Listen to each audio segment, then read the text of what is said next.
जिसके मीटर की रीडिंग 600 से कम है उसको बिजली का बिल 0 आएगा। मेरा बिजली ਦਾ ਬਿੱਲ ਪਹਿਲਾਂ 1 ਸਾਲ ਪਹਿਲਾਂ ਆਵਾ ਤਾਂ ਤੇ ਹੁਣ ਵੀ 1 ਸਾਲ ਹੋ ਗਿਆ ਵੀ ਆਂਦਾ ਨਹੀਂ ਹੈਗਾ ਜਦ ਆਹ ਭਗਵੰਤ ਮਾਨ ਦੀ ਸਰਕਾਰ ਬਣੀ ਆ ਜੀ। ਮੁੰਡਾ ਸਾਨੂੰ ਛੋਟਾ ਕਹਿੰਦਾ ਪਿਛਲੀ ਵਾਰੀ ਬਿੱਲ ਕਿੰਨਾ ਆਇਆ था माँ 3500 रुपया कहना ऐसी 0 आया। माँ फिर ऐसा मुख्यमंत्री पूरे इंडिया में बनना चाहिए।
हाँ ठीक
माँ नर्मदा जी का प्रकट उत्सव है।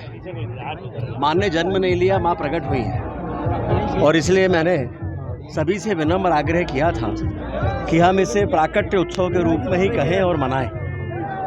माँ जीवन दायिनी है। इस सृष्टि का प्रारंभ माँ से ही हुआ है और जब तक ये प्रवाह माँ का है तब तक मानव सभ्यता है, सृष्टि है।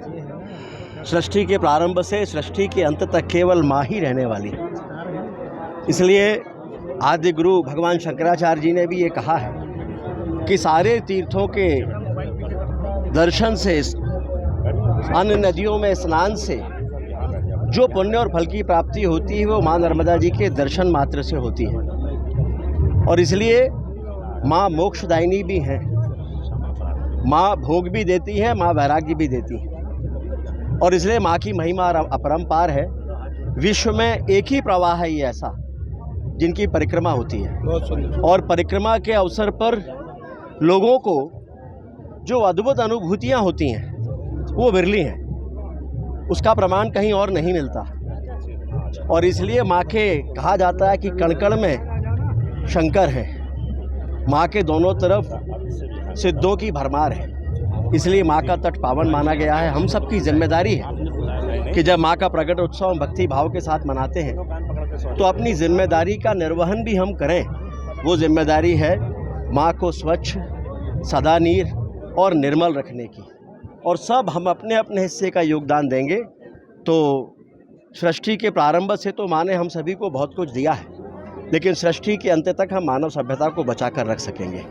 माँ के चरणों में कोटि कोटि नमन।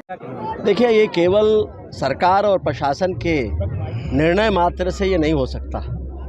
माँ को निर्मल रखना है तो हम सबको अपने अपने हिस्से का योगदान देना ही होगा और इसलिए बार बार ये आग्रह किया जाता है पूज्य संतों के द्वारा भी। पूज्य महाराज गिरीशानंद जी भी हमारे साथ में हैं, वे बार बार आग्रह करते हैं, बाकी संतगण भी हैं सभी आग्रह करते हैं, निर्देशित करते हैं संपूर्ण मानव समाज को कि माँ को हम सब मिलकर निर्मल रखें। कहीं ना कहीं किसी ना किसी को तो पहल करना ही होगी और वो पहल हम करने वाले हैं, ऐसा हर व्यक्ति को मानना चाहिए। माँ का प्रकट उत्सव तो हजारों वर्षों से मनाया जा रहा है, लेकिन इस पवित्र गौरी घाट तीर्थ में स्वर्गीय भूपेन जी दुबे, उनके द्वारा इसकी शुरुआत 1979 में लगभग की गई थी और तब से लेकर अभी तक ये कार्यक्रम बहुत हर्ष और उल्लास के साथ मनाया जा रहा है।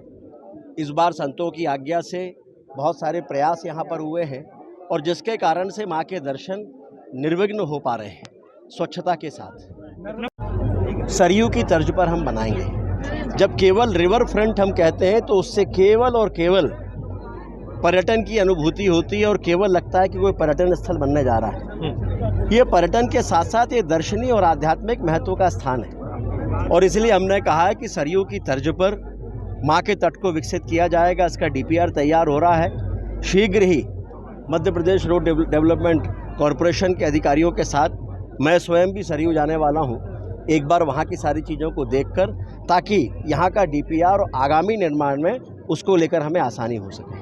Thank you.